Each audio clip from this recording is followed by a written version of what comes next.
Hi students, இப்போ நம்ம பார்க்கக்கூடிய ஒரு சிம்பிள் கணக்கு தான். எடுத்துக்காட்டு 1.10 என்ன கொடுத்துருக்காங்க பாருங்க. கீழ்காணும் எண்களுக்கான முக்கிய எண்ணுருக்களை தருக. தான் எண்ணுருக்களை தருகனாலே முக்கிய எண்ணுருக்கள். இங்கிலீஷ்ல இம்பார்ட்டன்ட் சிக்னிஃபிகன்ட் ஃபிகர்ஸ் சொல்லுவாங்க. எனிவே நம்பர்ஸ் என்னெல்லாம் கொடுத்துருக்காங்க பாருங்க. 600800 இதனுடைய எண்ணுருக்களை கண்டுபிடிக்கணும்.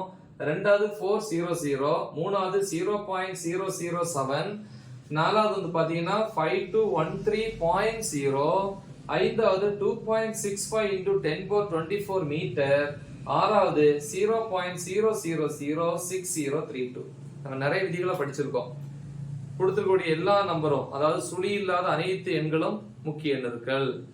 அதே மாதிரி வந்து சுழி இல்லாத எண்களுக்கு இடையில் சுழி வந்துச்சு அப்படின்னா, 0 வந்துச்சுன்னா அது முக்கிய எண்ணுருக்கள். இப்படி நிறைய விதிகள் இருக்கு. எல்லா விதிகளையும் எல்லாராலையும் நினைவு வச்சுட்டு இருக்க முடியாது. அதனால சிம்பிள் லாஜிக் சொல்றேன், அதை வச்சு ஈஸியா நீங்க புரிஞ்சுக்கோங்க. சரி, இப்போ ஒரு நம்பர் எழுதுறேன்.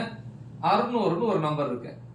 இது அடுக்கில் எழுதும் போது 6 into 10^2 எழுதலாம். கரெக்டா? ஏன்னா திருப்பி வந்து இந்த 2 இங்க சேர்த்தீங்கன்னா 600 வரும்.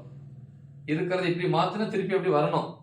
இந்த அடுக்குல வருது இல்லையா, அடுக்குல வரக்கூடியதுக்கு என்ன கிடையாது, எண்ணுருக்கள் கிடையாது. அப்ப அதை அடிச்சிட்டேன்னா ஒரே ஒரு நம்பர் தான். அப்ப 600க்கு முக்கிய எண்ணூறு வந்து 1. இன்னொரு சிக்கல் இருக்கு. இன்னொன்னு என்ன அப்படின்னா, 600 ஒரு நம்பர் ஓகே இருந்தா பிரச்சனை இல்லை. புள்ளி 0 இருந்தா இந்த 600 எப்படி எழுதுவீங்க, 6 × 10^2 எழுதலாம். ஆனா திருப்பி நீங்க வைக்கும் போது, இந்த சேர்க்கும் போது 600 எழுத முடியுமே தவிர புள்ளி 0 அதுல வராது. அதனால இதுக்கு இது பொருந்தாது. அதுவே பண்ணீங்கன்னா திருப்பி அதே மாதிரி வரணும். அதனால இதுல வந்து 1 2 3 4 எண்களுக்கும் மதிப்பு இருக்கு. புரியுதா? அதை பேஸ் பண்ணி தான் பார்க்க போறோம். ஃபர்ஸ்ட் சொல்யூஷன் பார்க்க போறோம். முதல் வந்து 6000800. இது எப்படி எழுதலாம்? அதே மாடல்ல 6008 into 10^2. இந்த 0 ஒண்ணுமே பண்ண முடியாது, இடையில வந்து ஆகணும். இது கிடையாதுன்னு சொன்னேன். அப்ப எத்தனை டிஜிட்? 4 எண்கள். அப்ப ஆன்சர் வந்து 1 2 3 4. புரியுதா? அதே மாதிரி அடுத்து 2 400 எப்படி எழுதலாம் அப்படின்னா, ஈக்குவல் டு போட்டுக்கலாம். எழுதணும்னா 4 × 10^2 என்ன திருப்பி 400 வந்துடும். அடுக்கு கிடையாதுன்னு சொன்னேன். அப்ப இங்க எத்தனை எண் இருக்கு? ஒரே ஒரு எண்ணு தான் இருக்கு. அப்ப ஆன்சர் 1. அடுத்து மூணாவது வந்து பாத்தீங்கன்னா 0.007. இது எப்படி எழுதலாம்? ஈக்குவல் டு இங்க 1 2 3 7 into 10^-3 எழுதலாம். ஏன்னா திருப்பி பாயிண்ட் வச்சீங்கன்னா அது திருப்பி வந்துடும். அடுக்கு கிடையாதுன்னு சொன்னேன். அப்படி நீங்க எத்தனை எண்கள் இருக்கு? ஒரே ஒரு எண்ணு தான் இருக்கு.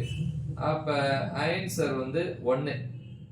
அதே மாதிரி அடுத்து நாலாவது போவோம். 5213.0. இதை எழுதுனீங்கன்னா இதே மாதிரிதான்.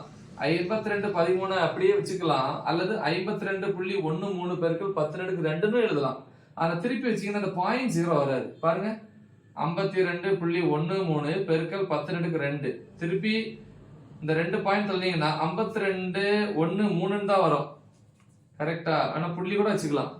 ஆனா இந்த 0 இந்த லிஸ்ட்ல வரல. கரெக்டா? அதனால இது அதுக்கு மட்டும் பொருந்தாது. இந்த மாதிரி வந்துச்சுன்னா, பாயிண்ட்டுக்கு அடுத்து ஒரு 0 வந்துச்சுன்னா கண்டிப்பா அந்த டிஜிட்டுக்கும் என்ன இருக்கு, மதிப்பு இருக்கு. அப்ப 1 2 3 4 5.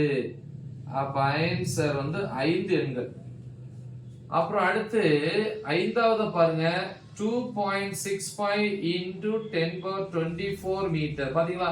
அடுக்கு இருக்கு, அடுக்கு கிடையாதுன்னு சொன்னேன். அடுக்கு மதிப்பு கிடையாது. அப்ப ஆன்சர் என்ன? எத்தனை எண்கள்? 1 2 3 எண்கள். சரியா? அடுத்து ஆறாவது லாஸ்ட், அது எப்படி இருக்கு பாருங்க, 0.0006032. அப்ப இங்க இருந்து 1 எடுத்தா 1 2 3 எடுத்துக்கலாமா? வேணா இந்த பக்கம் எடுத்துக்கலாம் 4. அப்ப இது எப்படி எழுதலாம்? 6.032 into 10^-4. பவர்ல மைனஸ் இருந்தா இடது பக்கம் தான் புள்ளி நகரும். அப்ப இங்க ஒரு தடவை நான் இங்க 2 3 4 இது வந்துடும் திருப்பி. அப்படின்னா இந்த 0 ஒண்ணும் பண்ண முடியாது, அது சேர்ந்த மதிப்பு, பவருக்கு கிடையாதுன்னு சொல்லியிருக்கேன். அப்ப ஆன்சர் மொத்த எண்களுடைய எண்ணுருக்கள், முக்கிய எண்ணுருக்கள் வந்து பாத்தீங்கன்னா 1 2 3 4. சோ இந்த மாதிரி தான் நீங்க சால்வ் பண்ணணும். ரைட்? இந்த மெத்தடையும் நீங்க ஃபாலோ பண்ணலாம். இல்லைன்னா வந்து அந்த விதிகளையும் பயன்படுத்தலாம் இல்லையா? விதிகளை பயன்படுத்தும் போது சொல்லியிருப்போம், 2 என்ன எண்கள்? சுழி இல்லாத எண்களுக்கு இடையில சுழி வந்துச்சுன்னா அதுக்கு மதிப்புண்டு. கடைசியில சுழி வந்துச்சுன்னா, புள்ளி இல்லாம கடைசியில சுழி வந்துச்சுன்னா அதுக்கு மதிப்பு கிடையாது. கரெக்டா? அதே மாதிரி வந்து புள்ளிக்கு வலது பக்கத்துல வரக்கூடிய ஜீரோவுக்கு என்ன கிடையாது? மதிப்பு கிடையாது. புள்ளிக்கு வலது பக்கம், ஆனா சுழி இல்லாத நம்பருக்கு இடது பக்கம் இருக்கக்கூடிய சுழிக்கு மதிப்பு கிடையாது. அதே மாதிரி கடைசியில வரக்கூடிய சுழி, புள்ளிக்கு அடுத்து வரக்கூடிய கடைசி சுழிக்கும் என்ன இருக்கு? மதிப்பு இருக்கு. அடுக்குகளுக்கு மதிப்பு கிடையாது. சோ இப்படி எல்லாம் நம்ம படிச்சிருக்கோம். அந்த விதிகளை பயன்படுத்தி முடிச்சாலும் ஓகே. So thank you.